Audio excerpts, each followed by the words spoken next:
Oh, c'était long, hein. C'était long, cette qualif, les gars. Oh là là, on n'en peut plus, hein. 18h42, ça s'est arrêté enfin, quoi. Et encore, c'est Norris qui s'est craché. Il y a eu trop de drapeaux rouges, c'était tellement décousu. On n'en peut plus, j'en avais marre, j'avais hâte que ça s'arrête.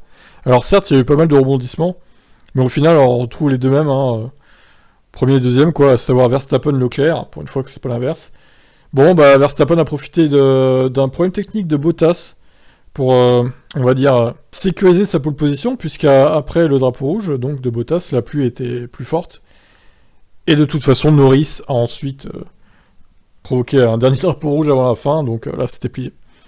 Donc Norris, justement, troisième, on le remercie pas, hein. Magnussen est quatrième, vous y croyez à ça? Incroyable. Alonso cinquième, Ricardo sixième, Perez septième, un peu décevant sur cette qualif quand même, Perez bien en dessous de son chef de file, Verstappen, Bottas 8ème, Vettel en Q3, ça franchement, belle qualif hein, de Vettel, il faut le dire. Alors Sainz, carton rouge pour Sainz, qui a encore trouvé le moyen de se cracher.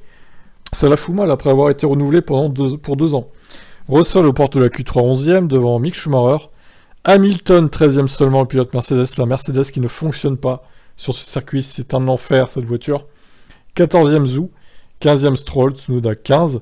Alors, Tsunoda 16, pardon. Les AlphaTauri, carton rouge aussi, hein, grosse contre-performance.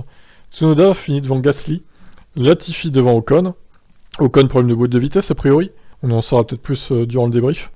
Et Albon, problème de frein au début, qui a occasionné le premier drapeau rouge de cette longue série. Voilà, bah écoutez, je vous laisse, et à plus tard pour les autres news et le débrief notamment. Qu'avez-vous pensé de ces qualifs interminables à Imola? Dites-moi en commentaire. Ciao ciao.